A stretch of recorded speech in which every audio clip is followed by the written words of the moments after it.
Okay, good evening and welcome to Sporlitics, where sports and politics mix and mingle. I'm Stacey Johnson. Joining me tonight is Aguna, the Nigerian moderate Republican, Keith, the conservative, the constitutional conservative, Stephen, the independent thinker, and my cousin Todd. We have a lot for you tonight. It is a packed show. Tonight, the U.S. Supreme Court is back in session and today heard arguments in an Alabama redistricting case that could further erode the landmark Voting Rights Act, which prohibits discrimination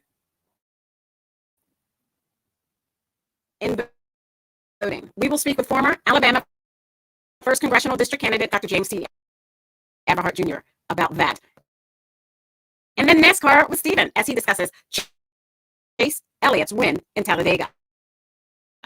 President Biden and top White House officials, including the vice president, announced new guidelines and grants to protect abortion and contraception rights today, and said women's rights have already been curtailed since the Supreme Court overturned Roe versus Wade 100 days ago.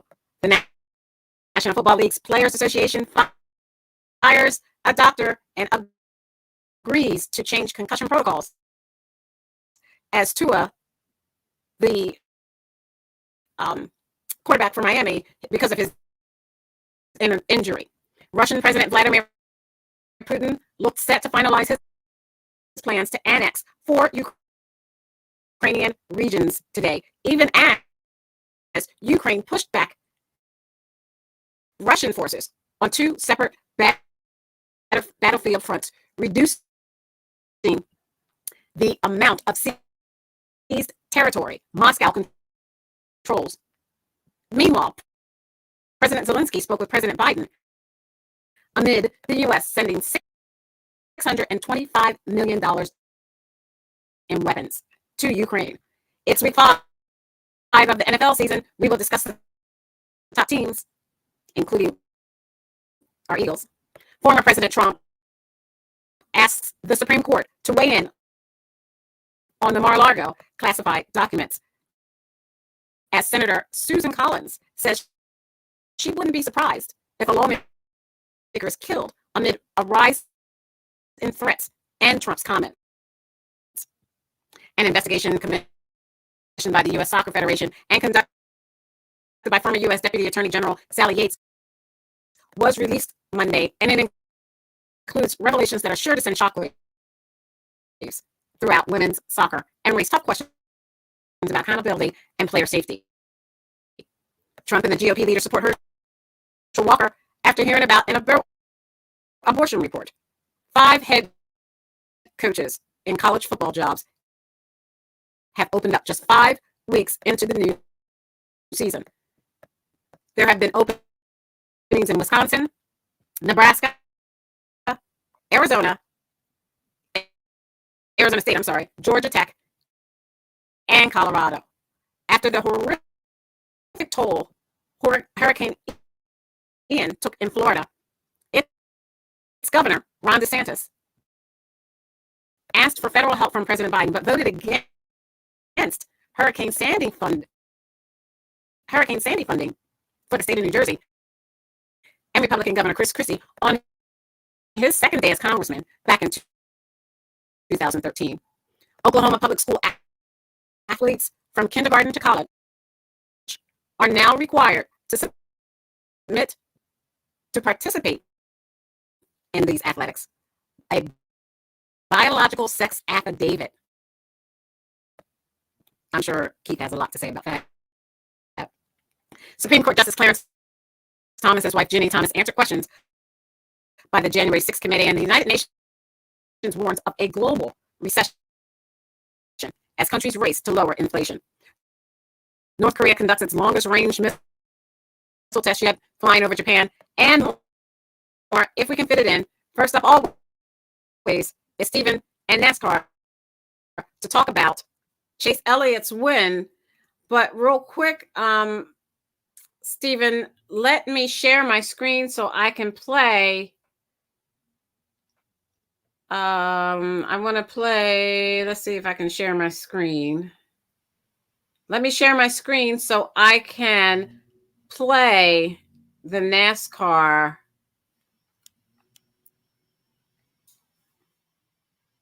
win from Chase Elliott, and you can talk about it, okay?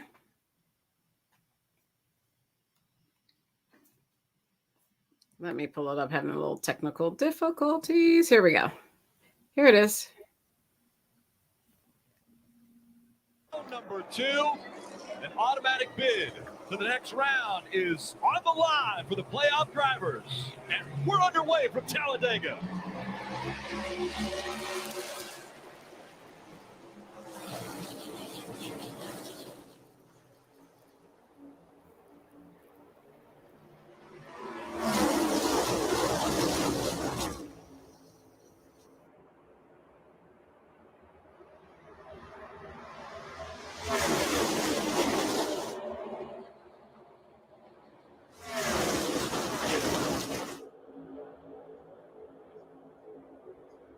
You already see Eric Almirola surging ahead, having pushed the 5 car into the lead. But now he takes the lead as well from that outside line. He goes down to the bottom of the racetrack. Watch that outside line. That's how I got the lead. So I'm going to be watching that outside line to continue to move forward. Here they come. That patriotic paint scheme of the one of Ross Chastain pushed the 10 up front, but now Ross Chastain on the outside fighting for the lead. Early in this race, Eric Almirola decided not to go up there and block that run.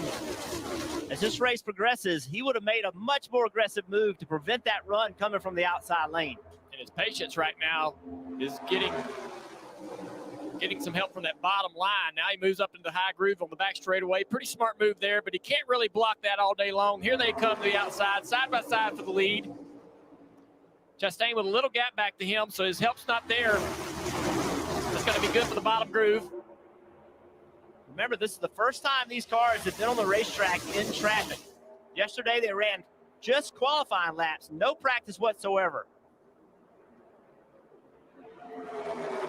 Good job by Eric, kind of controlling this lead. Move back and forth in front of each line. Whichever one's moving forward, get that information from your spotter, pick it up in the mirror, and get in front of that line. Get the energy from that line to push you forward, help you maintain the speed in your car so you can lead this race.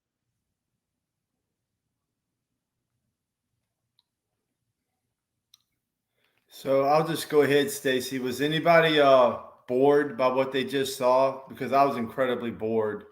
What has happened in NASCAR right now is what's going on with sports is everybody's worried about a concussion and nobody's going to – they just followed the leader. They had two sides of the same coin racing the whole time. Everybody's scared. That's Dale Jr. is one of the commentators on there, and he was the one – can you hear me? Wait a minute. Sorry about that. That was on the YouTube. Go ahead. Sorry about that. Repeat that. Can you hear me now? Yes. Yeah. Was anybody bored when they saw that? We heard that part. I was asleep. Right, exactly. I was asleep too. It's horrible. And they're trying to compete with the National Were you Football League. sleeping with Can't. Keith? Oh, never mind. Go ahead. Just the forget problem I said is anything. right now is everybody has because of Tua, the quarterback from Miami, everybody's scared to death of a concussion. Right. And Dale Jr. is one of the commentators that you heard on this broadcast. And he retired because of a concussion, but that was way before these new cars. And now you have everybody complaining about the new cars, and these are going to cause so many more accidents, and everybody's in so much peril. It's all a bunch of garbage because nobody has died in NASCAR since 2001, and that was Dale Earnhardt Sr. So, nobody wants anybody to get hurt. Everybody wants everybody to race as hard as they can. Whatever happens, happens. Talladega should have it's a 2.5 mile track. You should have a huge accident somewhere during the race. and you don't want anybody to get hurt. But this is what happens because they're so competitive. With this, all these drivers that are complaining, they all got together and decided we're not going to really race this week. We're just going to go out and have some fun. Everything's cool, and we can't strike. We can't go on strike, so we're gonna just ourselves just ride and follow each other and chase each other's tail and not really have a good race. And that was horrible for NASCAR because NASCAR needs to compete with the NFL, and they can't. If they do this, they are absolutely encouraging their own demise. And this is a really bad thing for NASCAR. It would be bad in any sport. It's like hockey saying, we're not going to fight anymore. We're not going to fight each other anymore because maybe somebody could get a concussion. No, that's why people go there. People went to see Evel Knievel because he was jumping over stuff and breaking every bone in his body. This is entertainment. This is what people want to see. If you want to do what they're doing this year is flag football for the what do you call it? The All-Star game. They're doing flag football. You know what? If this trend continues, we're going to have flag football. We're going to have cars. They're going to be like Busch Gardens, and they're going to have a rail, and they're going to just be like that the whole time. Now I'm really getting bored. It's right. It's really boring, and this is what's going to hurt the sport. We want everybody to be healthy. Kurt Busch has been out for months. He's one of the best drivers in NASCAR. He's been out for months with that. Dale Earnhardt Jr. quit the sport before this new car. But what I'm saying is Denny Hamlin's complaining. What I'm saying is they're complaining about this new car and saying the reason people are getting hurt more is because of the new car. It's not. This is what happens in this sport. It's a dangerous sport. Just like the NFL, it's dangerous, and this is what brings people to the seat. Stephen, have you ever raced before? Have you raced before? Yeah, I've driven one of these cars. So you've gone at these high speeds before. Yeah. How good were you? I'm pretty decent. So good enough to be in NASCAR? I never really took a shot at it, but I think I could have been really good when I was in my early 20s. But here's your point, Stephen. You have no stake in this game, okay? You're a fan in the stands on television looking around and saying, hey, I want to see maximum carnage. I want to see maximum this. I want to see her, I demand this. People driving. The only stake I have in the game is my attention, right? So it's easy for you to sit there and say, hey, this powder puff, it's all this other stuff. You pull into it as if that has anything to do with it. Come on. I mean, yes, people are risk adverse now because you're talking about $1 million brands. It's not Stephen going to a demolition derby down in Henrico County. This is $1 million stuff on the line right here. So, Henrico. Nobody's there to watch it. If you're competing with the NFL, you don't have a chance. They don't have a chance. What are they? Are they really competing with the NFL? Are they really competing against the NFL? Where's the money in NASCAR truly coming from? It's not necessarily coming from you sitting in the stands there. No, it's coming from sponsorship. Exactly. So you think sponsorship is going to risk, having their cars smashed up or, looking at a fire? That Dale Earnhardt Jr., that he was a legend in NASCAR. So when he died, you damn right. It's Dale Earnhardt Sr. That's like senior. Sorry. But that's just like Tom Brady getting killed on the football field. If Tom Brady got killed on the football field, do you think there'd be some changes in the NFL? Of course there would be. There are changes because you see what's happening with all this stuff. You cannot make everything so safe that people can't get hurt. They're gonna get hurt. Okay, so you have a choice. You have a choice. This is America. You're about choices, right? You can choose not to watch it. You know what's going. I mean, but the cars that are going now, the new cars you're talking about, aren't the same as the ones back in the day. And guess what? People are still watching.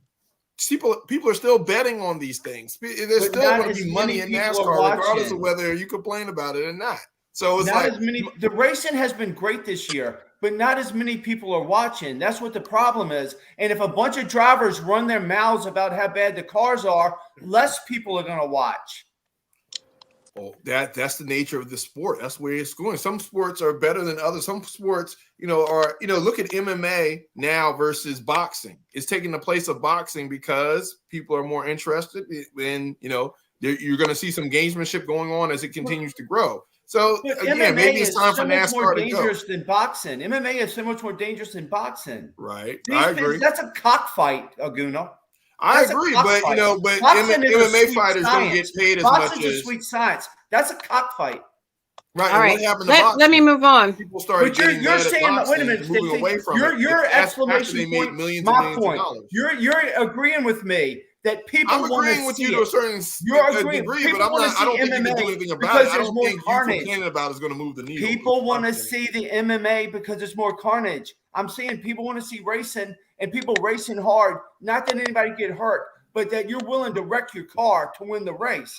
That's your. Yeah, but you know what? How many drivers are going to do that when they get to that agreeing with level? me. They're not going to do that. Again, MMA is still fairly young. They're not getting paid as much as these professional heavyweight Oh, fighters. it's a travesty that these guys aren't getting paid. But Dana White in the UFC, he's getting paid. The people that run these fights, it's just like cockfighting. The Rooster didn't make no money. The Rooster don't make no money. The people Okay, I got to move on. Thank you. Like I said, thank you. You complaining about it's not going to change. What NASCAR is. They're going to be risk adverse. Most sports are going to be risk adverse. That's just the trend going now. All right, these thank you. athletes are brands. Oh, well, yeah, I agree with that. But the drivers should not talk about it. They should handle it in-house. All right. I hope Good you can luck see with this that. screen. NFL Week 5. Let me read. This is ESPN.com, NFL Nation. This is, as Aguna would say, thank the Lord, football is back. There's a group of more than 80 writers, editors, and TV personalities evaluated how teams are stacking up through the 4 weeks and named the new number 1 for the second week in a row. Number 1, Kansas City Chiefs, the week 4 ranking. Garbage. They're up. They've got a defensive efficiency at 62.7%, league rank 9th. Number 2, my cousin's team, Chris, the Buffalo Bills. Where do you get this from? This is the power rankings. This is the power rankings that came out for ESPN. From ESPN, yes. Yeah, but it's not right. I know. And let's look at this. Week 2, Buffalo Bills 3-1. The Kansas City Chiefs 3-1. 3-1. 3-1. Sorry, let me go back up. Hey, but Stacey, who's 4-0? Kansas City Chiefs 3-1. I'm coming to them. I am coming to 4-0. Let's look at number 3. What is going on? The Philadelphia Eagles 4-0, week 4 ranking 3. They kind of stayed the same. Their defensive efficiency is 85.7%. The league rank is first. Number 4, Green Bay Packers 3-1. There's no way the Green Bay Packers should be number 4, Stacey. Green Bay Packers suck. They beat Tom Brady, man. Of course, they're going to be up there. Number 5. They almost lost to New England with a third-string quarterback.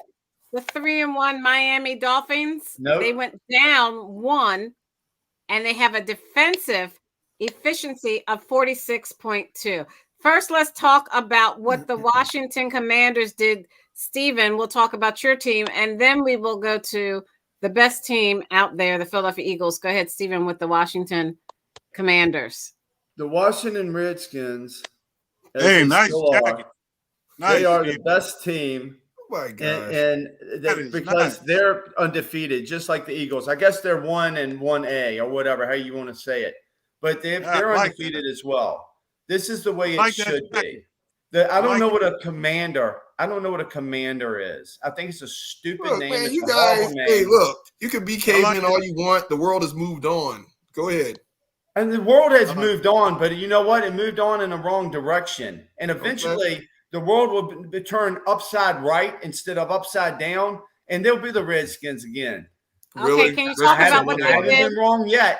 Can you talk about what they did, please? Can you talk about what they did? What they did was lose. To who? But you know what? They kept it competitive up until the fourth quarter. They were playing pretty well. The quarterback is okay. We have some good players. The defense is garbage. But we didn't do terribly bad until the fourth quarter when Dallas got another touchdown on us. So it's a good. I still hold out hope for the Commodes or Commanders or whatever they call them. I thought you were a Raiders fan. I thought you said you were going to be a Raiders fan. But I think you like complaining. I am. But as far as, you know what? For 50 years, I was a Redskin fan, And then because of some stupid 20-year-olds, women, I can't be a Redskins fan anymore because they're offended by this by Redskins because they're so stupid. Because they're stupid. If you're offended by Redskins, which it's a Blackfoot man that was on the helmet, his face painted by Blackfoot from the Blackfoot community, they all loved it. The Indians. Did you reach out to Daniel Snyder and tell him how you feel? The Washington Redskins. Did you pick up the phone and Native call him Americans, they love it. The woke community, after the unfortunate why is it always somebody else's Floyd, changed everything in this country for the worse. Why is it always somebody else's fault? Because there are a bunch of Marxists that have to. All right, let me say this because he'll just babble on. I'm not offended by. They're going to be the Redskins. I'm not offended by the term Redskins. Stephen, man, you're making yourself sound like a Yahoo. Nor am I offended by the term honky or cracker or redneck. I'm not offended by I'm not any of those either. terms. I'm not offended by any of those words either, Todd. But Stephen, it's not equatable. If you don't white have people, the money, if there was a team, Stephen, you don't have the money to fill $1 billion stadium or to build one, and you don't have the fan base that can support one. They don't have the fan base because they haven't won in 30 years. It's just going to be you on the show complaining about Aguna. They don't have the fan base because they haven't won in 30 years. Look, yes, they do, Stephen. They don't have the fan base because they haven't won. It's not because of the name of the team. There's a huge fan base in Northern Virginia, and that's why they're probably going to move to Northern Virginia, by the way. And they're going to pay for it. You can be a stick in the mud. This is what you call being a stick in the mud. Get over it. The world has moved on. You're no longer the Redskins. You are the Commodores or the Commodes. You are what they made you. And again, the NFL, God bless capitalism. All right. Direction. So as you can see, wait, no, not yet. I agree with Stephen to a certain degree. Oh, I'm sorry, not yet. But the refs. I mean, I think Washington had over 100 yards and penalties that game, and some of those calls were very suspect. Some of those calls, Cooper Rush had thrown an interception and they called it back because of some type of mysterious pass interference. Aguna, you're right. The NFL hates the Commanders. And there's a lot of home cooking going on, and they love the Dallas Cowboys. They love people love to hate them. They're a big market. They love getting their fans worked up because that's exactly what happened. This thing in the middle of the screen. It's all about the narrative. You're right. This thing in the middle of the screen is for Nas, and Nas has joined us. And I just wanted us to show you just when we were going in a good direction. The Atlanta Falcons, according to this ESPN.com article, are number 21. They are 2-2. They have a defensive efficiency of 37.6%. They're ranked 29th in the league. Nas, you want to comment on your Dirty Birds of the South? Not really. Well, sometimes things don't go the way they're supposed to. Man, we're going to try to lose the next few games, but they are ruining our draft pick, man. They out here winning when they're not supposed to. They're keeping games close.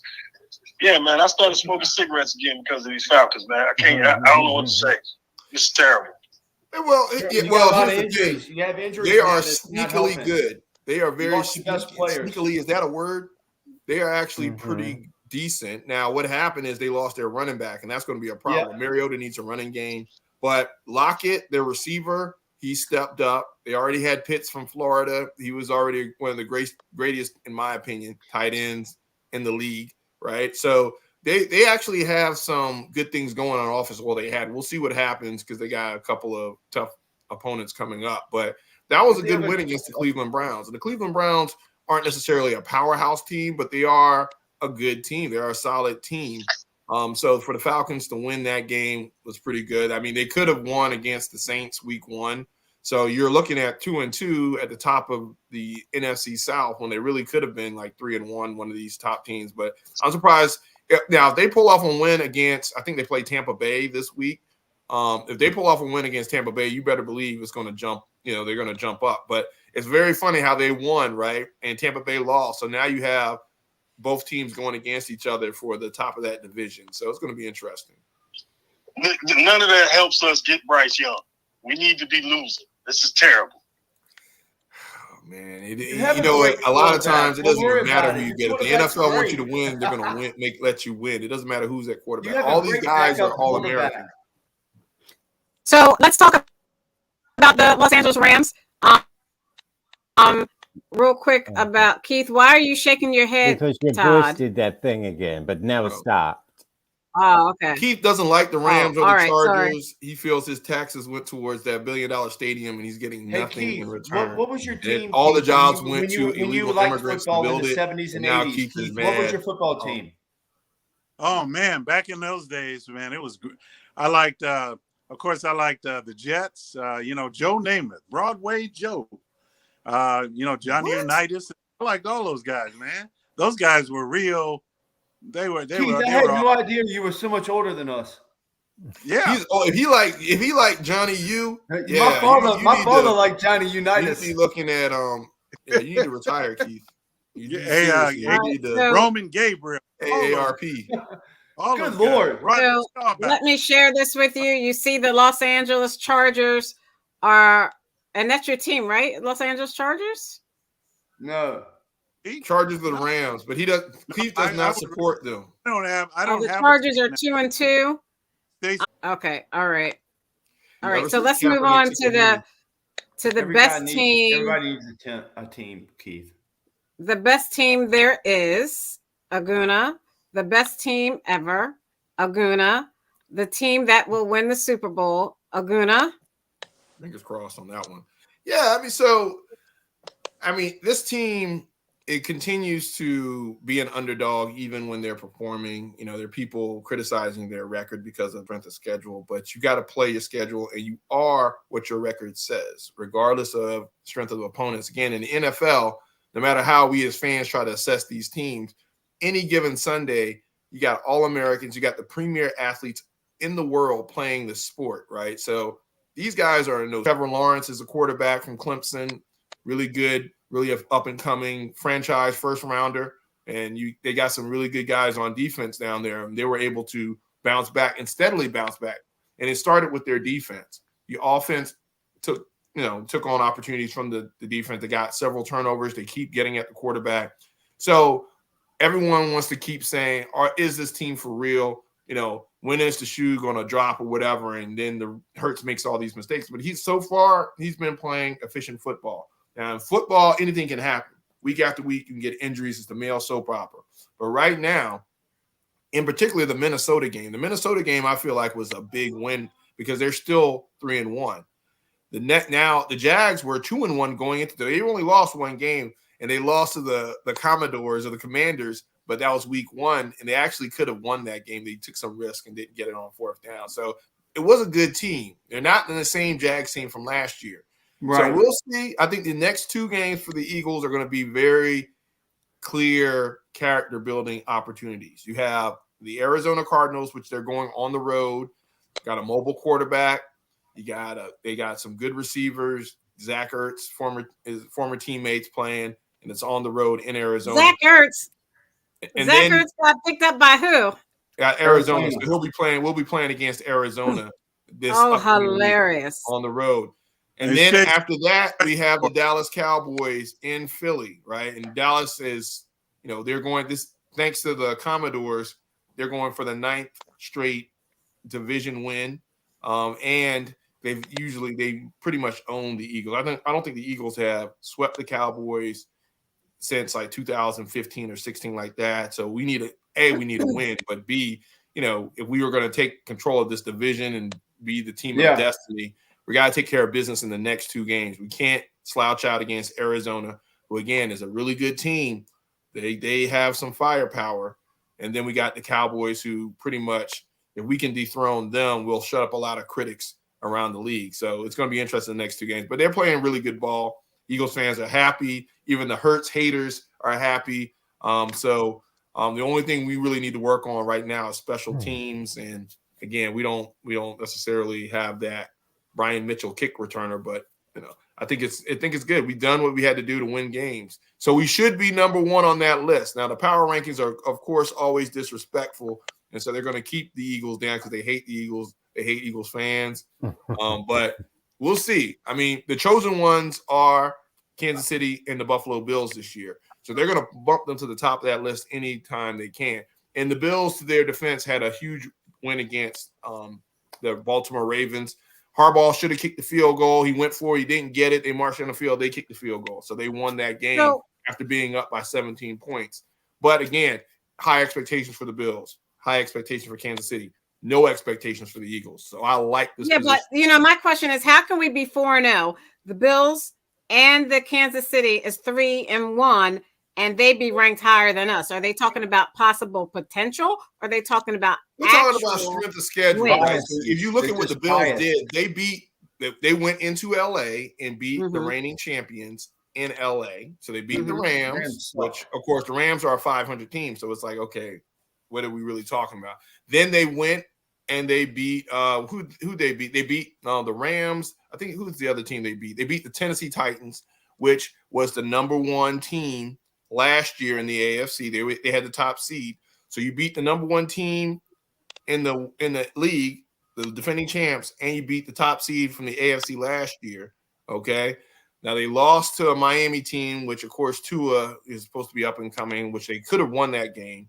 And then they pulled off a good victory against an MVP candidate in Lamar Jackson in the Baltimore Ravens. So, I mean, they're looking at those teams and they're saying, hey, those are more reputable opponents than the Commanders, Detroit, Jags, and the Eagles. The last team we beat. I think. I need to ask you a question. Vikings. I have a question for all. Do I take Jalen Hurts or Herbert from the Chargers this week?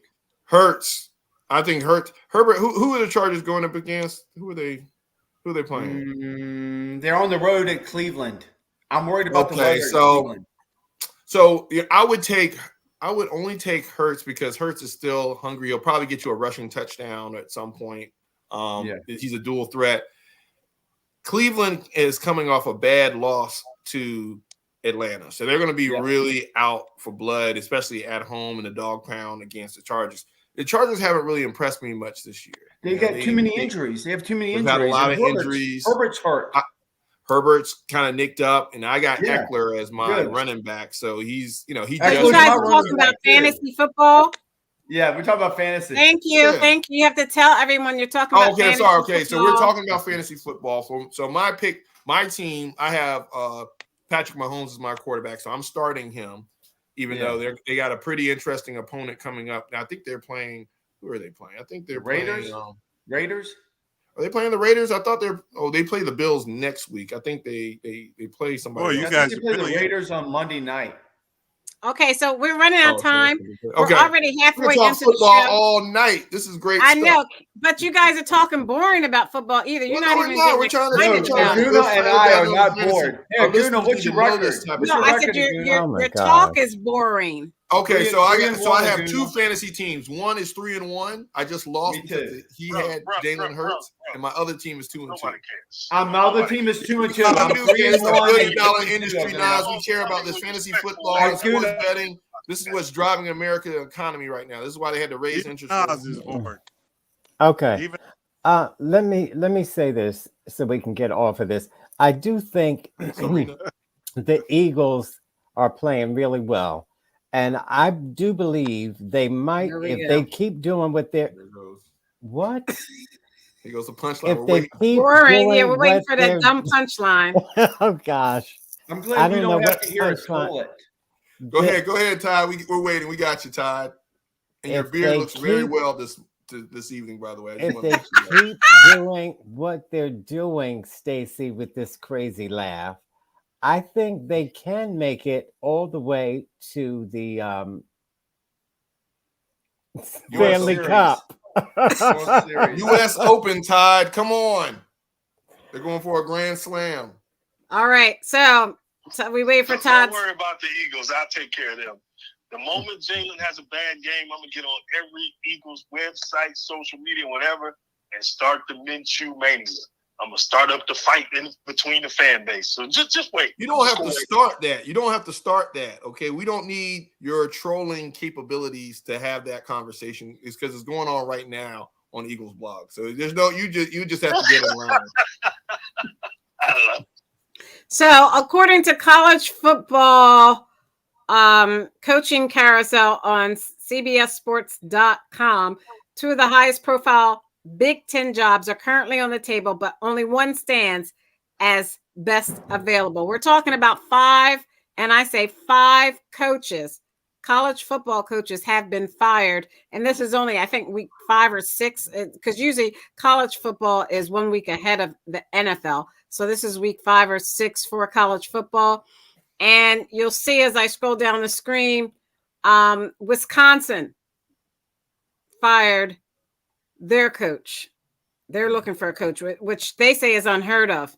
Then we have Nebraska, Arizona State, Georgia Tech, and Colorado.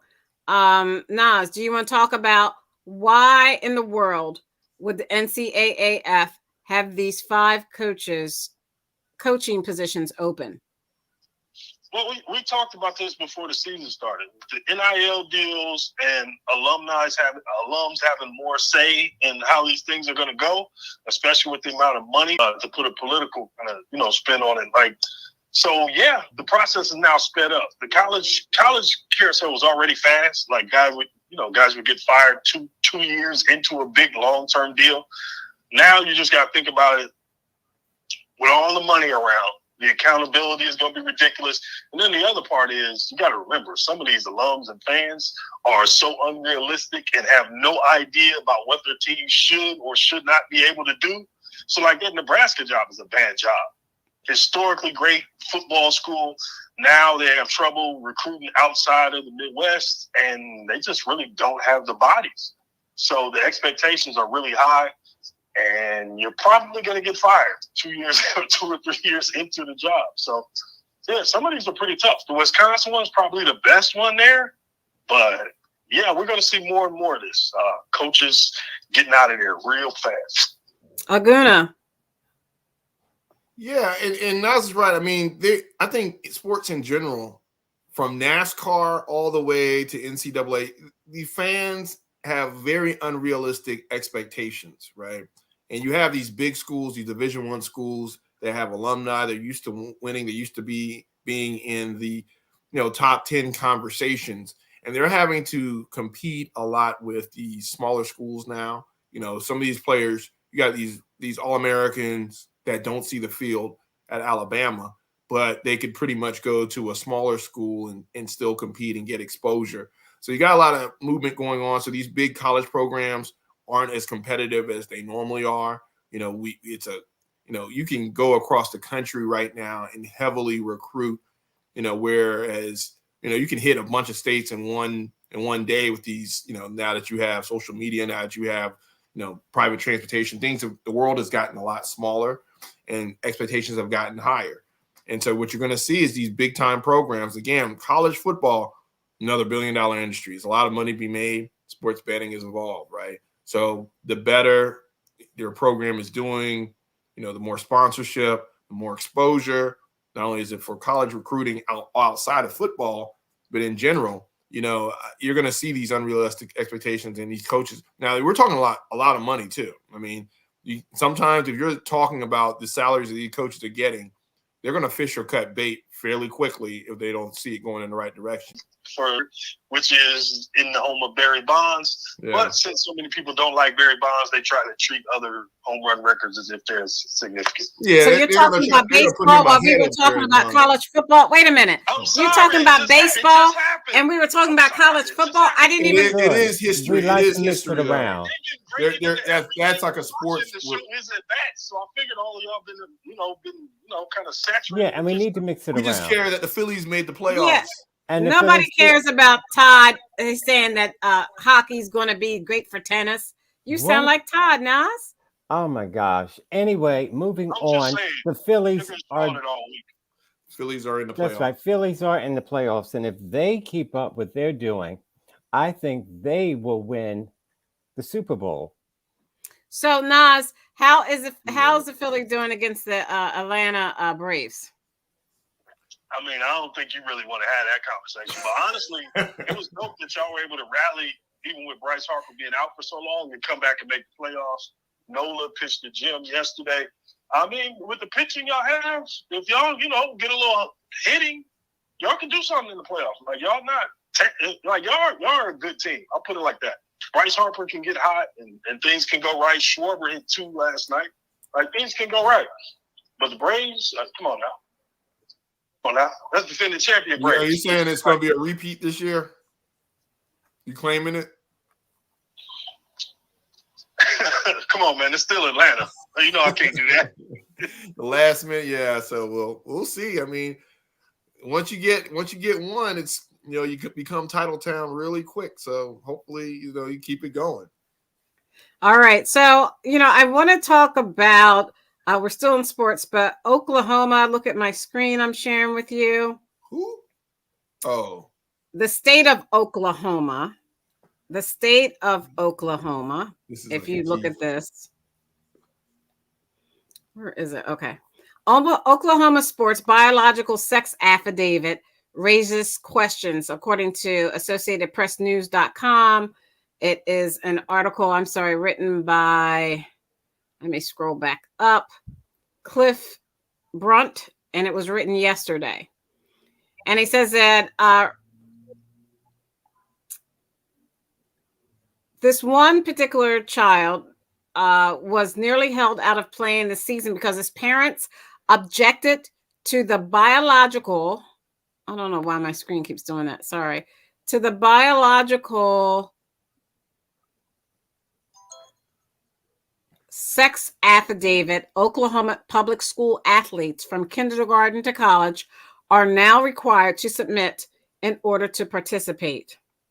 The form, part of a law, says it's aimed at ensuring girls and women's teams allow only cisgender females, and asks what sex a student was at birth. States' rights, right? States can do this, Keith. And why is that important, Keith, or why should it be upheld in Oklahoma? Well, it's important because it actually codifies the laws of nature based on our Declaration of Independence, that all men are created equal by God and therefore have an equal obligation to treat others the same. So that is the standard by which America should be governed. And that's the standard. That is our structure. When the structure comes down, then your defenses fall down and you are easily overcome. So we've got to keep our defenses strong. We got to keep our structure, our moral structure. And that's why that is important. Now, so biological. I don't care what these other guys are going to say contrary. I know what I'm saying is the fact. That you I just thought this said, was America. We could have an equal debate on this. And the fact that you just said, and I know you can't hear yourself, all men are created equal is discriminatory in and of itself. No. Not all people are created equal. No. Why not all people? Me, Stephen, me, you, Aguna, Who Nas. didn't create Stacy? All of us. Stacy isn't equal to you, correct? That's semantics, Todd. That's just semantics. Ma'am, all men. That is deliberate. That's deliberate. When white men speak, they speak deliberately. When they say all men. No, I'm ma'am. talking about nature. They meant all men because they didn't even give women the right to vote. No, they did. All right. What happened when they did? Women voted. Is this really an issue though? This is one of those things. What happened? This is one of those things where you make up an issue, you make it an issue, you get people to chime in on, then you pretend to solve the issue. Yeah, and there is no issue. As if everybody's having this problem. Let's look at the demographics for Oklahoma and how many of these children would actually qualify. About 3. So what's that really about? I mean, this is all red meat. This is all red meat to gripe about. You got people coming on here to gripe about it as if it's really a problem. Oguna, this is just basically gonna be a raggedy bill to get the morons excited. But how it's gonna play out is what do we call those parents that bring the kids to the auditions and all that stuff? What do we call those parents? Stage parents, you mean? Like people Exactly. Well, not necessarily stage parents, but sports parents, parents that we know what you mean. These people are going to abuse this law by challenging the organization of players who they think shouldn't make it. If you all remember, they used to do this in the JFL with bigger kids. They was, that kid, we need to see a birth certificate. There's no way that kid should be playing in this age group. This is going to be that times 11, especially for like women's basketball, women's soccer. Like, parents are going to abuse this, and the only people who are going to be traumatized are the children. They just don't want boys competing against girls because it's not fair. Where is this actually happening? No place. Where is this actually happening? I mean, is this really a problem? Is my thing. It has been a concern in college sports, and I guess they're saying it has been a concern somewhat.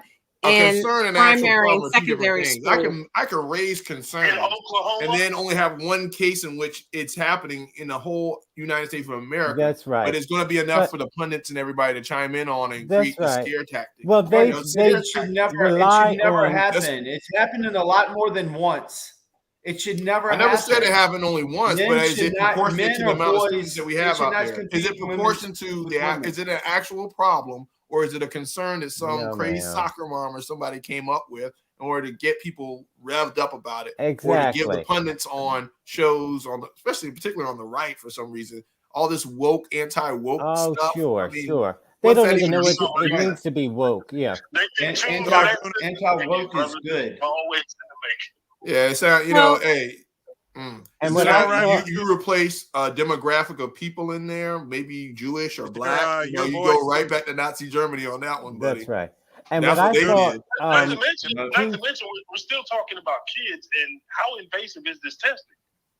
Would you really want to subject your child to that? Absolutely not. Absolutely not. And I thought Nas was creating a problem earlier when Nas was speaking about their bodies. All right, we're gonna let Todd talk. Never happened. Wait a minute, Todd hasn't really talked. Go ahead, cousin Todd. That's okay. I was just going to say I thought Nas was going to when he was trying to find an example. I thought he was going to say when the white people would take their children to see lynchings.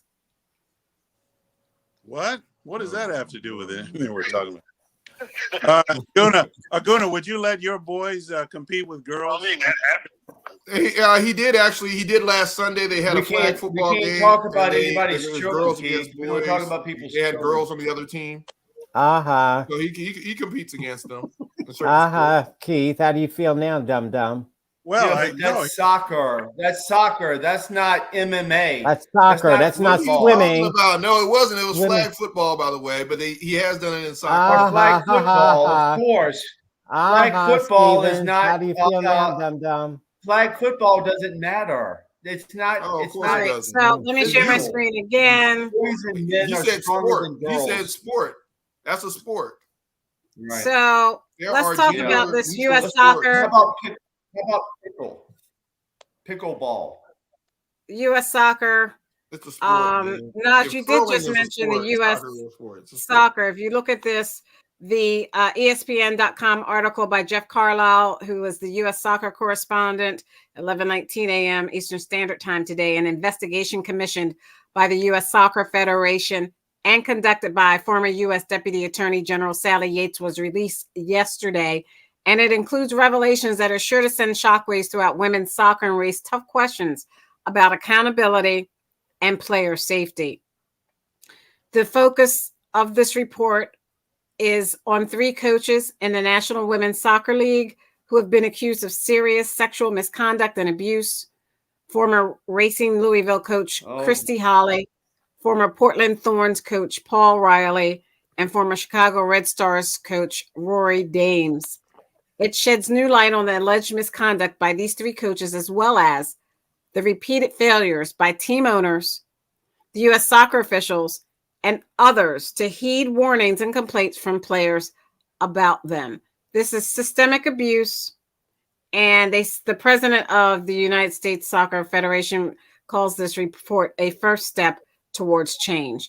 do we really need this to change, or do we need to say something when we see something, Cousin Todd? Of course you say something when you see something. Stephen. Okay.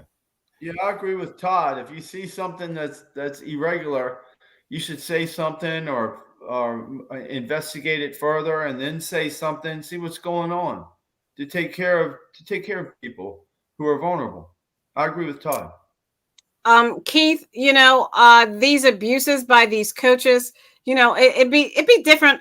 It wouldn't be right, but it would be different if it was one coach. But they're mentioning multiple coaches that are doing this. What is wrong with these people taking advantage of these athletes? Well, there's factions that go on all the time, and people join in with these groups, and just like a mob would form. We have just like QAnon, like Antifa mobs. But this kind of tells me something. Based on our conversation that we had just a few minutes ago, I really understand now why the reports have said, and these are reports, statistics, I can get them to you later if you want them.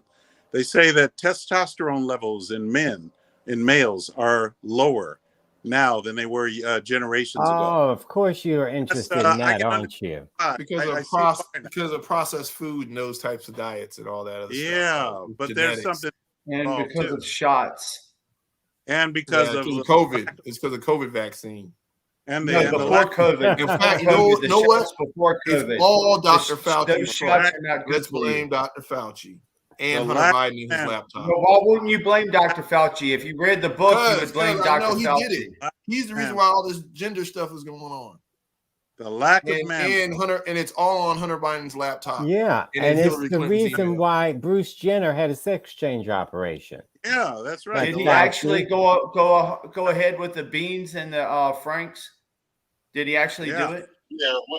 When you're a misogynist, it's hard to focus on the topic when that topic centers women. That's right. That's right. And it's always peculiar how heterosexuals are so interested in these homosexuals. I see it. Let's create another problem. Why are you interested, Stephen, in whether or not Bruce Jenner had his anatomy taken off? Why are you so interested in that? I just want to know if he was. You're just curious, huh? You're just force involved in it. If he actually really did it. And Keith, you're curious too, aren't you? He did it because Bruce Jenner said he still likes women. I believe he kept his junk intact. Why are we even talking about this? Well, the boys are interested. They're very curious. The only reason Bruce Jenner did it was for publicity. Did he get paid? Okay, so getting back. God bless America. Initially asked. When you look at this league and the abuse that went on there, the thing that sticks out is power dynamics. When people can abuse subordinates without any repercussions, that kind of stuff can fester, especially in a small league that's kind of a back page league. This is not like a major sports league. This is a back page type of thing. So the bureaucracy is probably not as strong. The ability to fine and really go after people is probably not as strong. Now, on the flip side to that is when you have investigations into groups like this who don't have the funds like the NBA or the NFL, they can't hold you at bay and try to cover up and do their own investigation and then give you what you want as far as the story. So we're going to see a lot of lawsuits with this. Some people are going to go to jail. Like, this is going to be a really bad thing. But we're seeing this across different leagues. People are starting to report this across different leagues when we see this happen with, former Boston Celtics coach, Ime Udoka. You know what I mean? As people talked about that, they said, hey, this is not the first time this has happened. What makes his case different than all the others? So we see there's been abuse of power. Yeah, the Udoka thing is more of a one-off, though. This is not like something that's rampant around the NBA. Now, if you say the 80s, yes, I understand. But post Donald Sterling, every NBA team revamped not only their guidelines, but what employees cannot do. The dating process there, you have to kind of declare to HR, and then they can choose if they want to keep you in that, in the same facility, working together and everything else. But the NBA is kind of up to date similar to corporate America. I don't think they're And absolute. in that situation, was he married? He was married. He wasn't married to Nia Long, right? No, He was just he's in not married a to her. management position dating an employee. Sexual misconduct and racist statements. They just made him sell his team. And that dude's probably going to get $5 billion for selling the Phoenix Suns and Phoenix Mercury. Yeah, we talked about that last week. So I want to talk about first our thoughts and prayers to everyone who was affected by Hurricane Ian. Horrible, horrific hurricane that destroyed a great part of Florida. But Cousin Todd, you did mention to me that you thought it was interesting. What was your comment, Cousin Todd? How DeSantis is begging for money now from Joe Biden. But when Chris Christie was in the same situation, he said no. DeSantis said no, don't give him anything. And mind you, Chris Christie was a Republican. And so was DeSantis.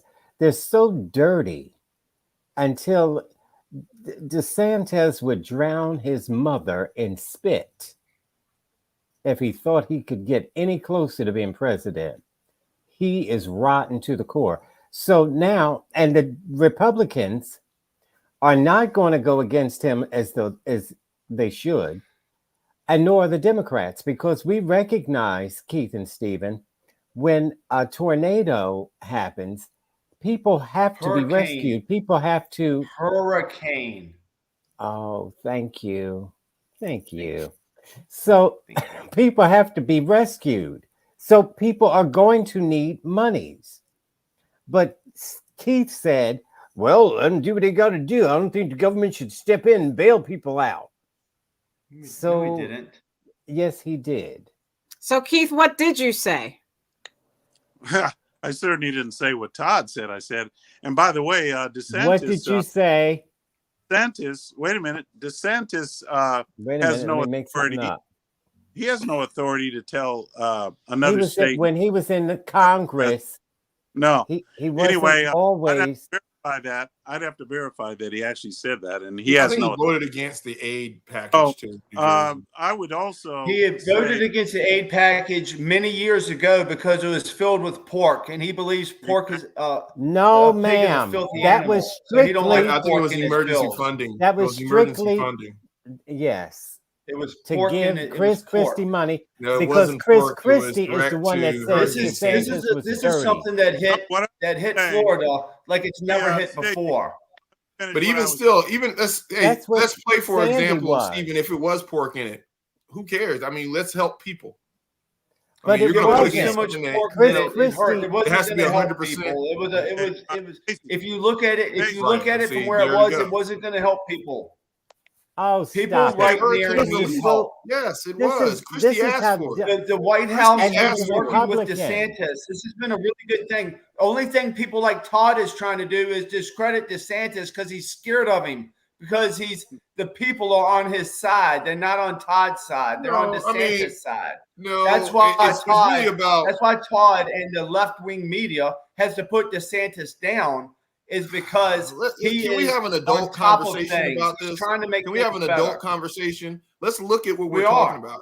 DeSantis was part of one of the largest expansion of government in the state of Florida. Remember, you're sitting here complaining about government till you need it. He's looking at expanding government when it comes to CRT. He looked at expanding government when he capitulated to the power companies in Florida so that as an individual homeowner, and I have a house in Florida, I used to be able to put solar panels on my house and be energy independent for the electric companies. Now the electric companies are taking that right away from you as an individual homeowner because the energy lobbyists pressured DeSantis to do so. So let's not sit here and make it seem as he's some great conservative rescue. He's expanded government. He is a great He's created more bureaucracy. And you're scared to death of him.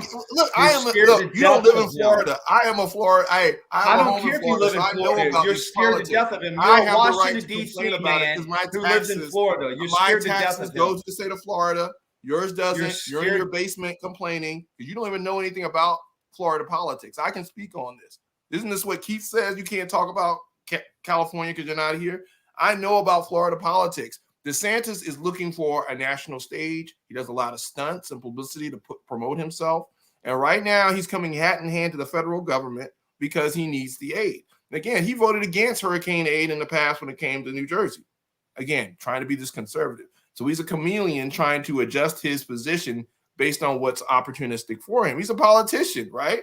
So you went from Trump, who wasn't a politician, and now you're trying to defend DeSantis, who's being a politician, and you're still making excuses for him. Well, I bet you like that tax in your Florida state, too. I bet you enjoy that. It'll be better than where you are now. I like my tax. No, I don't, because what DeSantis wanted to do was he wanted to eliminate the zone around Disney and actually increase my taxes in Orange County, where I have a residence. So I was going to actually get my taxes increased so the taxes in Florida will be higher than here in Virginia, because he wanted to do a publicity stunt with Disney that he didn't even have the power to do. So has Mike? So let me ask. So Keith, let me ask you this. Not. The people in that district have to vote on Keith, it. let me ask you this. It was employed by. Let me ask you this, Keith. It was horrific what happened to the people and the property, and oh my goodness, going into Sanibel Island in Florida from Hurricane Ian. But my question, Keith, is why would DeSantis vote against Hurricane Sandy and then turn around and ask for aid for Ian?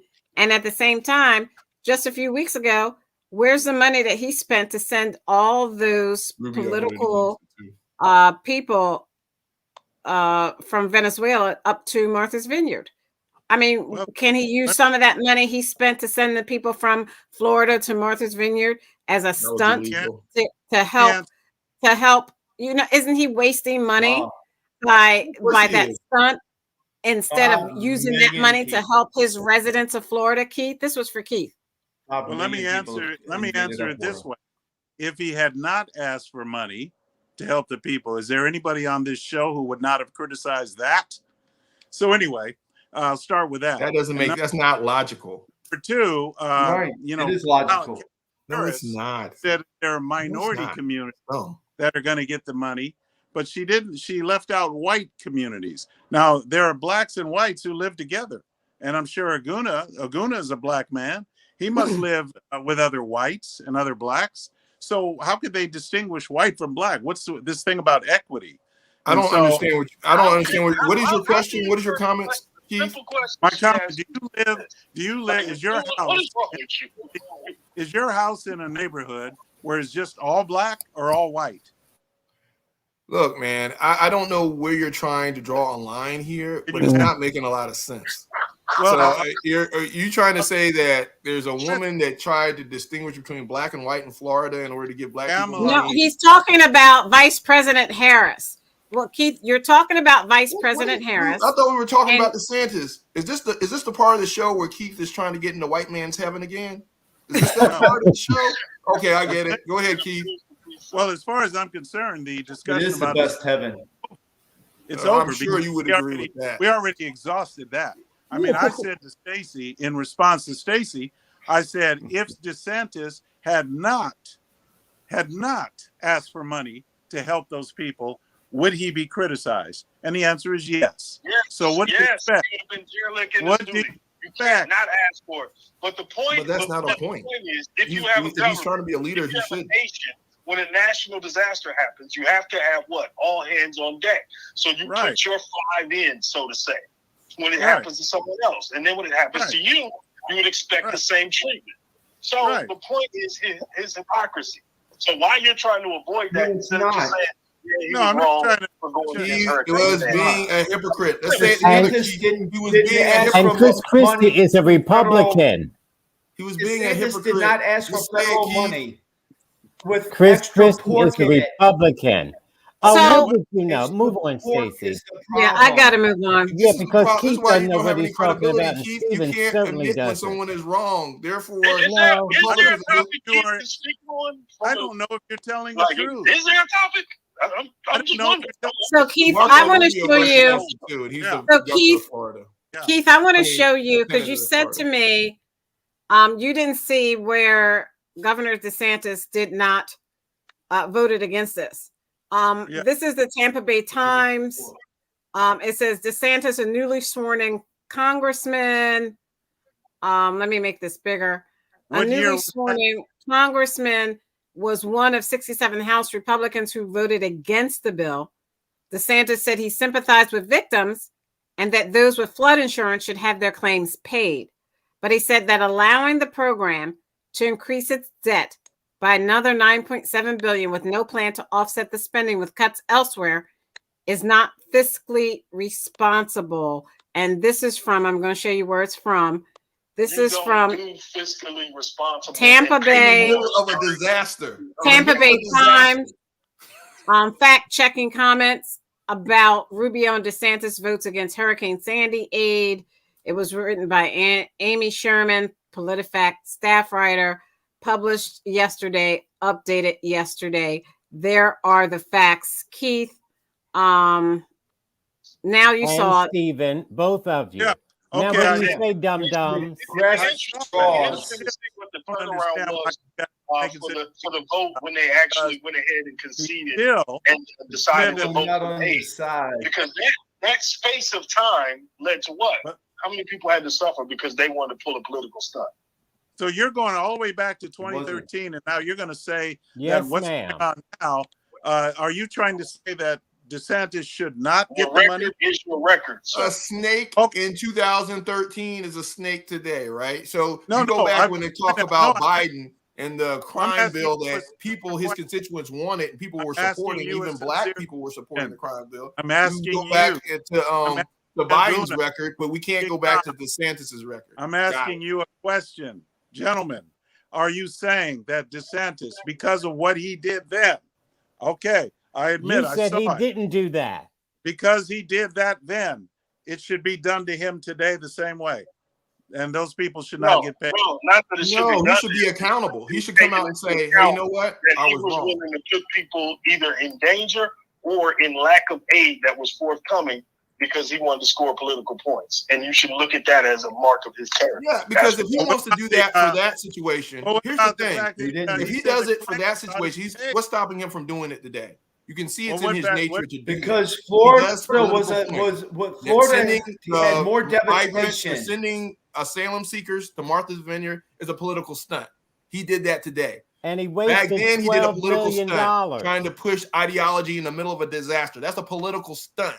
There's no reason why you should be sitting here talking about fiscal responsibility when people are out of power, out of homes, and anything like that. You figure it out later. Let's get all hands on deck. So he said the claims ought to be paid. That's what Stacey showed. Claims. Oh, shut up. Claims. Move on, Stacey, because what about water to areas that need clean water? What about power? What about getting people roads cleared? You have to always support these people, but come on. I mean, come on. He's talking about the claims. What about the infrastructure that needs to put in? Yeah, those are people that have insurance. Been filed. He said the claims ought to be paid, and he said the spending ought to be cut. The claims ought to be paid. But you need to spend money to get to the areas where the people are stranded to file the claims. That makes no sense. It's all about trying to discredit DeSantis. Keith, don't buy into it. This is all about discrediting DeSantis. Now you're trying to because if he is kicking their ass, DeSantis is kicking their ass. So they have to say anything they can. Stephen, it's so crazy. DeSantis is kicking the left ass. That's why, Keith. That's why this is a big deal right now. They're grasping at straws. Let's look at it at the policy level, Stephen. Let's not go to the first grade. I know you want to go to the first grade. They know they're going to lose. They're weak. Let's mature conversation if you can. Stephen, he is a hypocrite. Stephen, stop going to kindergarten. Let's talk about Joe Biden for once on this show. Let's talk about Joe Biden. Yeah. Joe Biden. Do you support Joe Biden? We just bring up Hunter Biden or his Let's talk about Joe Biden. Let's talk about. Let's talk about Hunter Biden. Biden. Talk about the truth now. Let's talk about Barack Obama. And you're obvious. Keith and I know. Anybody watching this show knows. You're full of crap. DeSantis is awesome. He's a great for Florida. And more states should have people like DeSantis representing them because he's for the people. Okay, what policy did he pass that you support, Stephen? I support everything he does. I support no matter him. what. Well, there we go. You don't.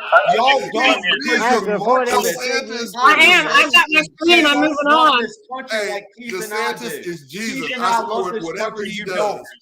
You want to turn Okay, it? I'm sorry. I've got to move on. I'm sorry. Look at this screen. This is CNN.com. Update at 7:37 p.m. today. U.S. and South Korea test fire missiles in continued response after North Korea launch. North Korea launched missiles that went over Japan. So the United States and South Korea launched 4 missiles off the east coast of the Korean Peninsula this morning now, which is Wednesday morning there, according to South Korea's Joint Chiefs of Staff. The test was an ally's second exercise in under 24 hours, following a provocative test launch Tuesday by North Korea, which fired ballistic missile without warning over Japan in a significant escalation of its weapons testing program. This is serious. While Russia is declaring victory over Ukraine, but Ukraine's making waves into Russia. Waves against Russia on Ukraine's soil. You have another communist, North Korea, launching missiles over Japan without warning. Okay, Russia's not communist. For one, let's stop. Russia's not communist, and North Korea is not communist. If you're North Korea and your best way of getting funds is another act of defiance while the U.S. is tied down with the Ukraine situation and everything going on, you fire off a missile, you get your check, you get whatever aid, and then we go back to square one. It's not going to escalate into anything. Don't let these people start telling you North Korea is coming to get us. Like, no, this is simple procedure they do, and they get aid because of it. So, timing is everything. Stephen? That's all this is. Yeah, I have a friend that lives in Japan, and they're very upset by all of this. They're not asking for any of this. They want to live their lives in peace. And you know what? Japan has suffered bombs in the past. They don't want any of this. It's not good. It's not good for the stability over there for anybody. So it's a really bad thing what North Korea did. And if you just poo-poo it, then you're just full of crap. You don't know what's actually going on over there. Kim is insane. Yeah, but you just at least Donald Trump DeSantis. he talked to him and tried to calm him down a little bit. These people are not sane. And to do what they did over Japan, and I think it went over them and went in the ocean. It's not a good thing at all. It's a ballistic missile. It was without notice or provocation. It's not a good thing. This is a very bad thing that happened. That this is not good for that area. I never said it How was can you not good. understand All that? I said was this is how it typically plays out. And in this case, where we got everything going on, I don't know why anybody's surprised. And let's be for They'll real. be getting aid Let's be for real. in order to get them to stop shooting the missiles off. North Korea, if they do the wrong thing, which is shoot a missile at Japan, not over it in the ocean, which probably is the most accurate they would be anyway, they would be destroyed. They would get destroyed. We would wipe North Korea off. The regime would be done with. And to say that Trump calms him down, again, this shows the weakness of Trump as a leader.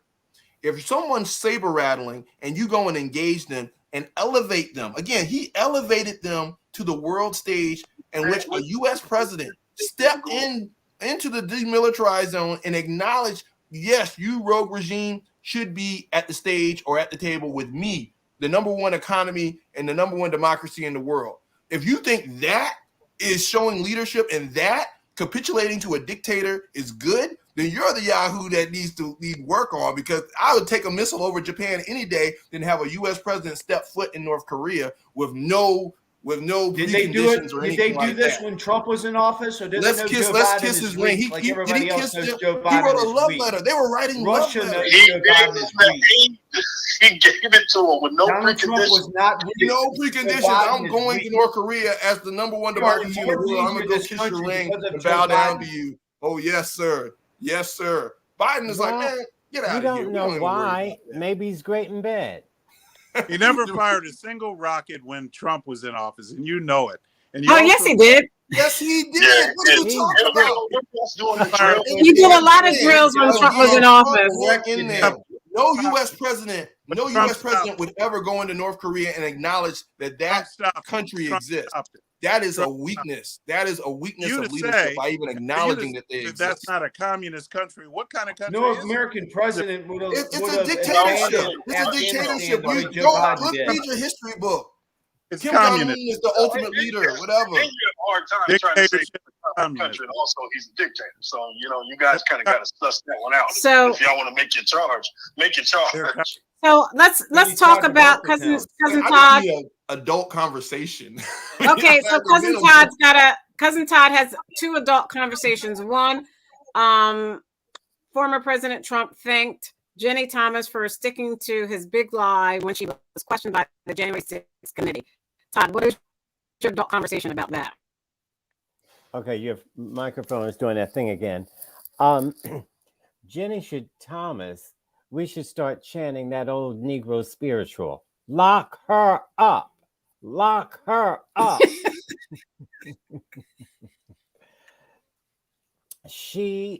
I mean,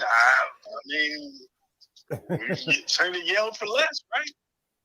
Yeah, she was rotten to do that. And to pretend like, oh no, I don't talk to my husband about anything like that is ridiculous. That's her best friend, Tom.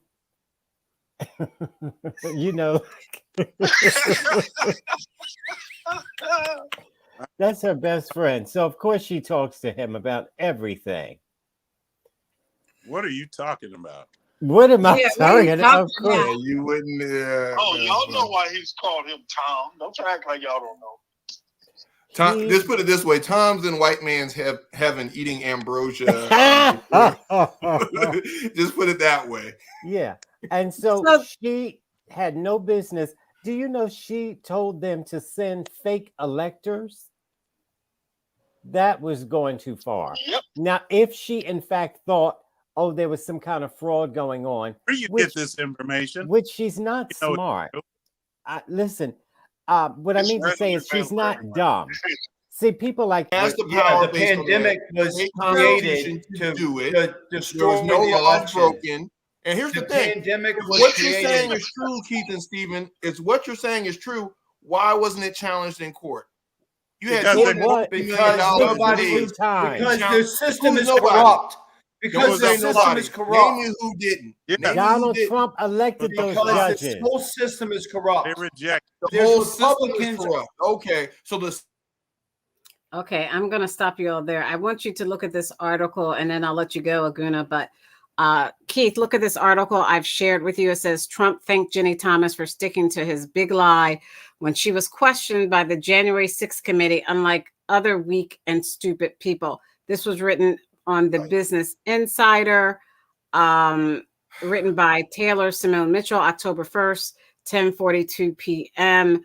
Aguna, you can comment, and then I want Keith to comment about seeing that article. Real quick, Aguna. Yeah, real quick. So when you get these yahoos talking about election lies and trying to base technicalities of state legislating or executive rights that the state constitution of Pennsylvania, by the way, allows them to do, when you start getting into that type of stuff and you start trying to really unbake and asking Keith and Stephen to really explain themselves, you see where the story starts unraveling, right? They sit here and they've been talking about this for the last 2 years, yet $250 million of the election fraud fund or whatever was raised. Yeah.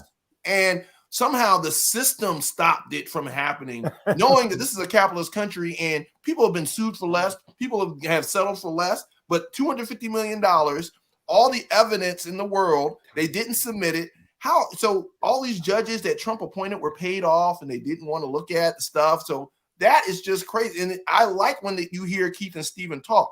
Because the more they talk, the dumber we get, right? So you can hear their stories unraveling. Watch. Go ahead, Keith. Over to you. They're evil. They're evil.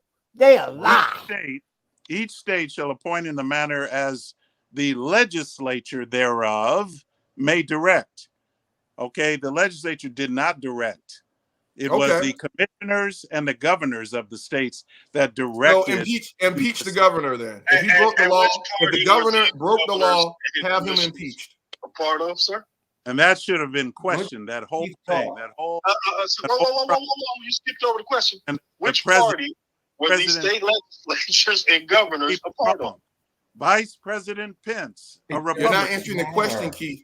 The Pennsylvania legislator is predominantly Republican, right? That is the Pennsylvania legislator is predominantly Republican. If he broke the law, if the governor broke the law by allowing absentee voting, that the window for absentee voting to be longer. Again, we're not talking about actual votes. These are actual votes, people. I just read it. They cast actual votes. Okay, can you let him finish? Hey, it was stolen because the time you could submit absentee ballots is extended is ridiculous. How about have a platform to run on that the people can get behind? How about how we're gonna let Keith finish, and you got to be really quick, Keith. We're running out of time. Why are you cutting him off just so this boy can talk crazy like he's on crack? In such manner, I think you should mute them like you mute Stephen every time they talk.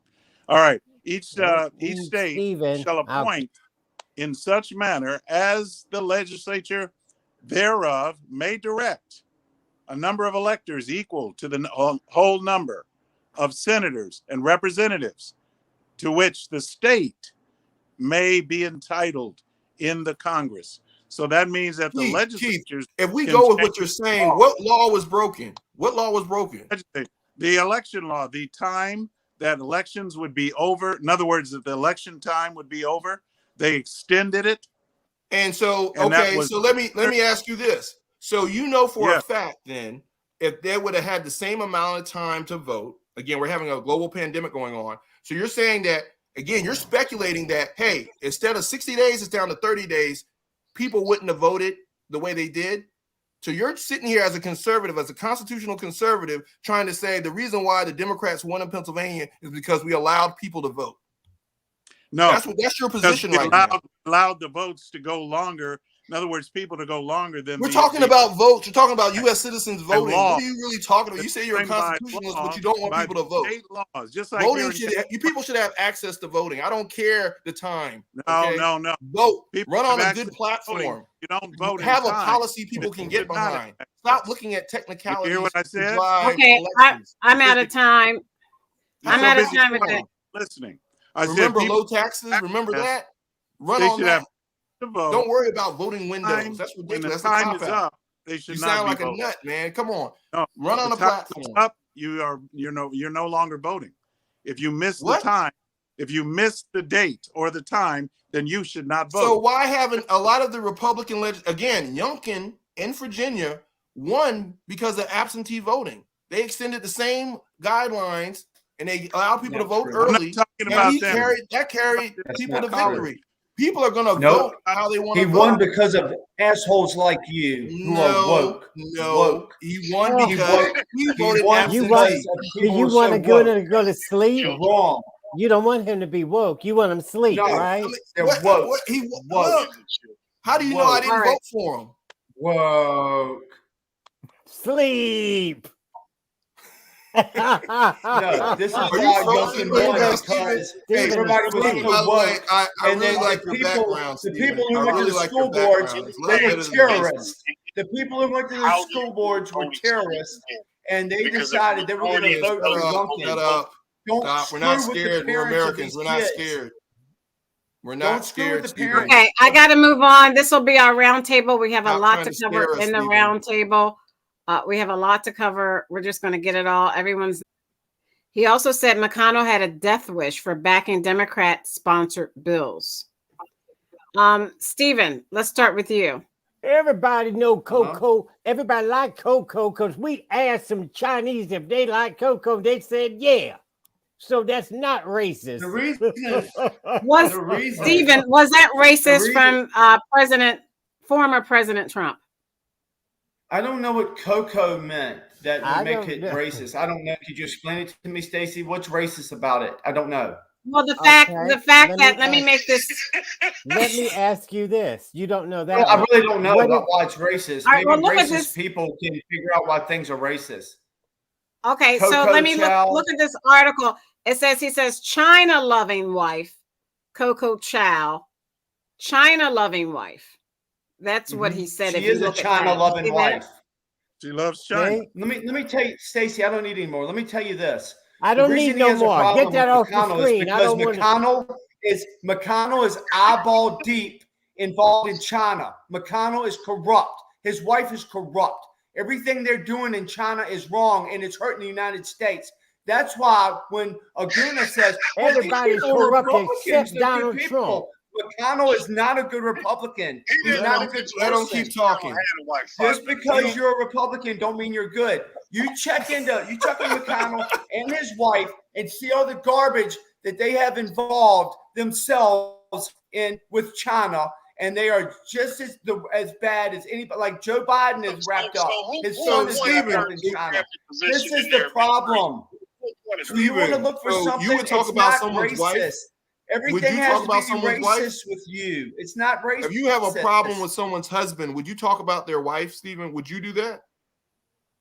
What I'm saying is, answer the question. Would you talk about someone's wife China if you had a problem with the CCP? And this is what's You're not hurting our answering the country. question. This is You're why not answering the McConnell lets question. everything go. We cannot be so intertwined with China. Did you know that part? Maybe you didn't know that part. Okay, so did you know that? I'm going to move on. Let me What about get his Keith. kids? His kids have interest in China. What are you talking? Trump Jr. Naj Keith. is trying to make a point. Yeah. Go ahead, Naj. His Finish tie your is point real made quick, in Naj. China. His tie is made in China. Asking if he knew that man's wife was of Chinese descent. He was saying Also, it doesn't matter. Did he know that Trump appointed her to a cabinet position? I read since that. He's saying she's so corrupt.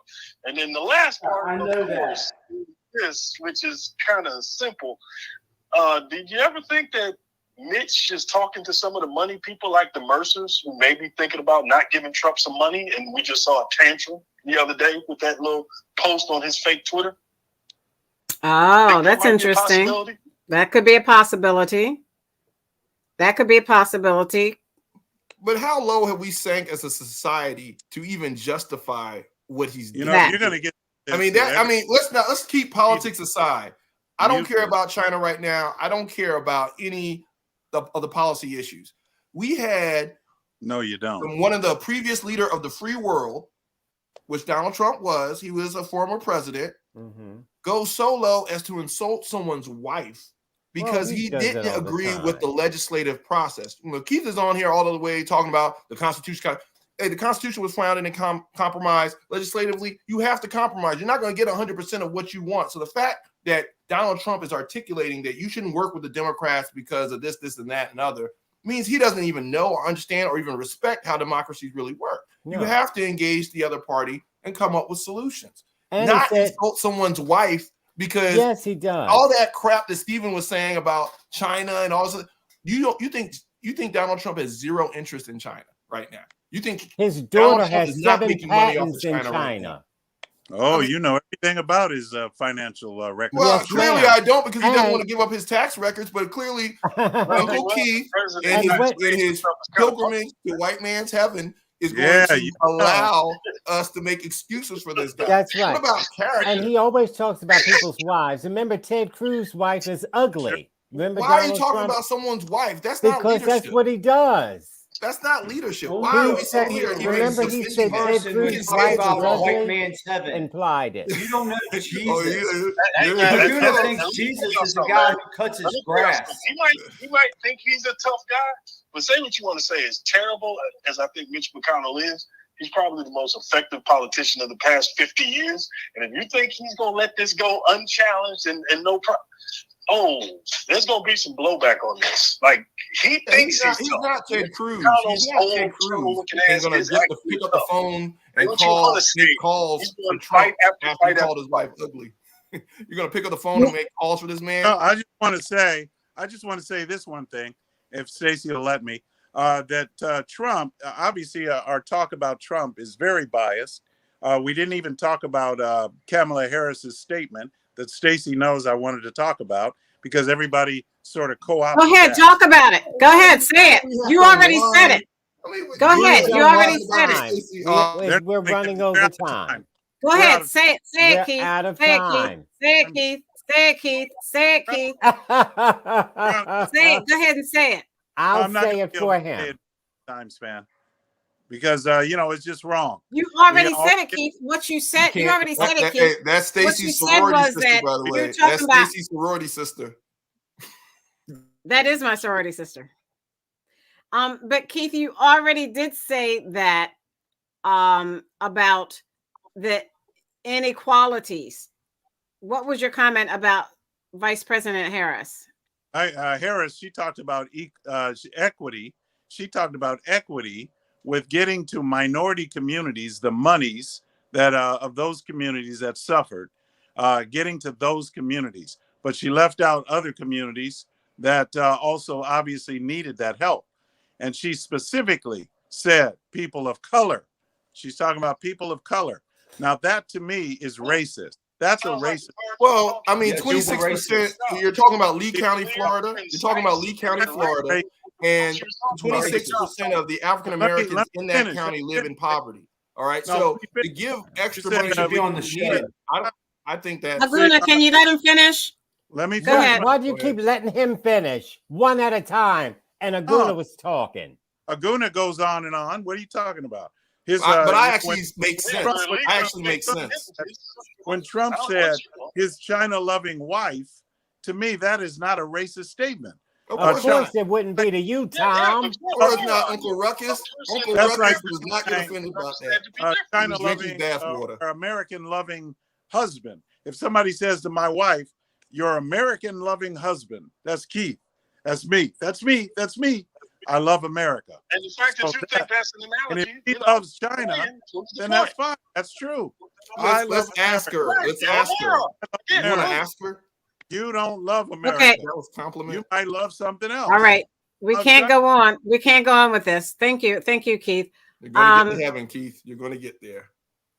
Wait a minute. Wait. You've got to let somebody rebut that, you crackpot. Go ahead, Nas. I'm going to mute you for the whole show for calling me a crackpot. You will not call me a crackpot. See, you always picking on. You go ahead, Todd. You got something to say? See, just called Stacy a crackpot, and then you're talking about Trump. I know he ain't got nothing to say. All he's got is to lash out at people or extra attention to people who need it. He knows he's wrong. You guys, let me move on. Look, if you give, it doesn't matter. Todd won't have anything to say because he called me a crackpot. Bye. Bye, Todd. The Voting Rights Act. The court's 3 liberal members pushed hard to curb the damage to the law, which Justice Elena Kagan called one of the great achievements of American democracy. She added that in recent years, the statute has not fared well in this court. Let's start with Nas, then Keith, then Stephen, then Aguna, then Cousin Todd. What does this mean for the country? And will people have confidence in the Supreme Court because of this? What did they do? People have confidence in the Supreme Court. I think the people who are cheering the abortion ruling, those people have confidence in the Supreme Court, but the majority of the country, as we saw the rallies and protests against them, I don't think they will. And I'm really interested to hear what Aguna and Todd are going to say about this. But ultimately, when you're talking about the Voting Rights Act, remember, when you get these people to kind of justify these districts that have been gerrymandered, the thing that they throw out is, well, in the original writings, these things did not take race into account. Like, that's their argument. They're saying race should not be a part of this discussion. Meanwhile, from what we all know from the Voting Rights Act and the gerrymandering, Jim Crow, black codes, and everything else that was done to either suppress or completely stop black people from voting, that is why you had to have federal intervention to stop them from doing that. So you can make the argument and make it race neutral, which is what they're doing, where they say, hey, this has nothing to do with race. We just happen to be drawing these lines where all those black people are and slicing the vote into little swabs to where they don't matter as much. But we're not doing it because they're black. They just happen to be in those districts. So, it's always been a thin, raggedy argument that kind of leaned on authority to be able to get away with it. But yeah, this is a failing of democracy. Keith? How are black people being stopped from voting? Is there a law or some kind of rule or a sign that says no blacks can vote? Do you read the topic before the show?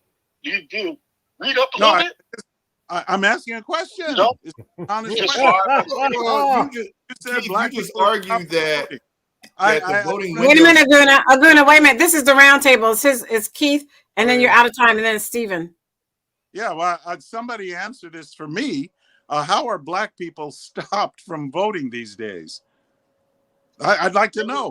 It's like 150 years of history that we'd have to pack into 30 seconds because you refuse to read. Like, how can I help you? Oh, I'd like to know.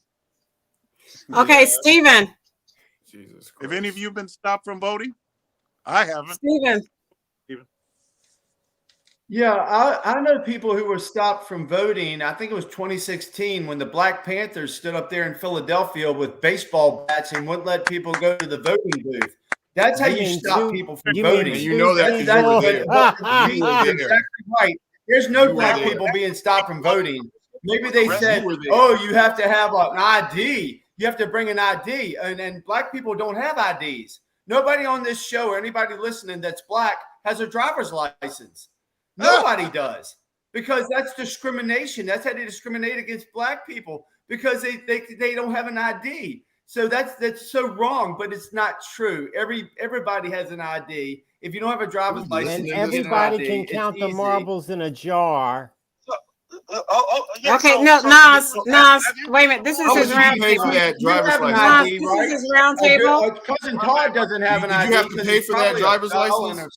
Okay, Did you have to pay for the driver's license? Is the question. Aguna. Look, all these yahoos on the show talking this nonsense. Anytime someone is trying to take away your ability to vote, it's un-American. You should be able to vote. Nobody's taking away your ability to vote. We can. All right. It should be open. We should put the pressure on the politicians to have to come up with platforms and policies that favor us till we vote on them. Keith isn't an idiot. Hopefully not. He's pretending to be dumb on this topic because he knows that districting can disproportionate and can be diluted by the way it's district, so that it's all demographic, it's all analytics now. So they know how many people are registered. All the districts favor the Democrats. These counties. So if you divide that vote, it's just like taking away the vote, because you're not holding the politicians accountable for appealing to a certain demographic or a larger demographic, therefore swaying their judgment. If you're continuing to be ruled by minorities or a certain demographic because you're drawing lines differently, that's what the problem is. We should be encouraging people to vote. Voting should be a holiday. We should embrace voting. We should make it open and equal for people to access voting. The whole ID thing, again, I think IDs, you should have an ID to vote. I agree with that. Then IDs should be free. Okay, they're not. You have to pay for them. Okay, you have to. That's an equation to a poll tax by having to. It's not free for people just to go and get an ID. They have to pay for that. Why should you have to pay to get an ID to vote? Voting should be equal and open to everybody.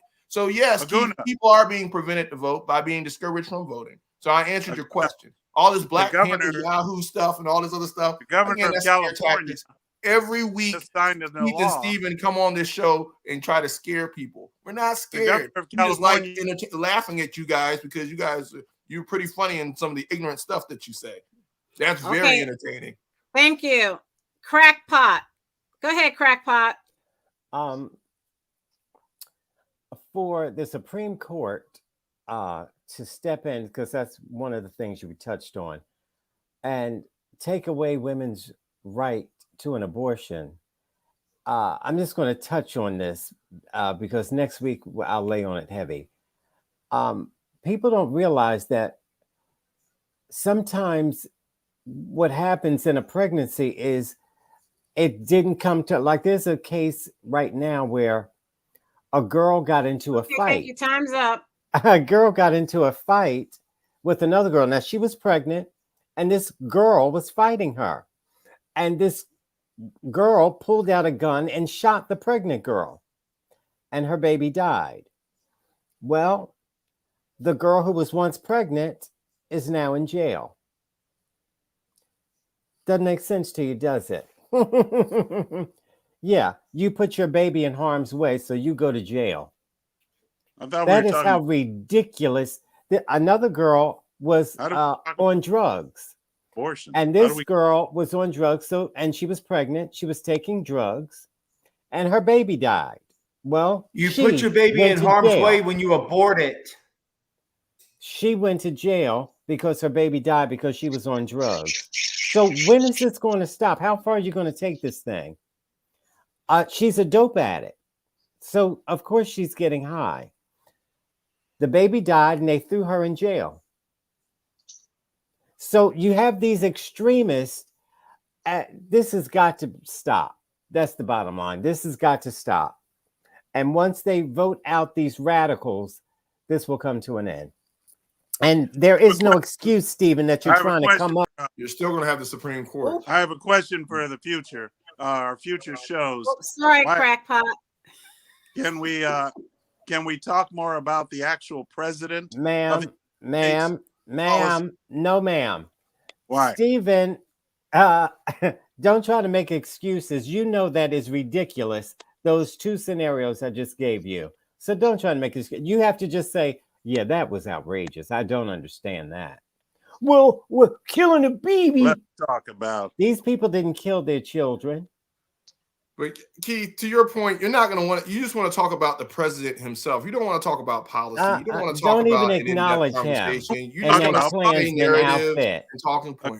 I embrace that. If we can talk policy all day, but when we talk about conspiracy theories and scare tactics and this mythical left and all this other stuff, that's a waste of time. I want to talk about policies. Challenge me. I will, but Stacey keeps saving you. Stacey saves you. Yeah, she does. Stacey saves you. You're lucky.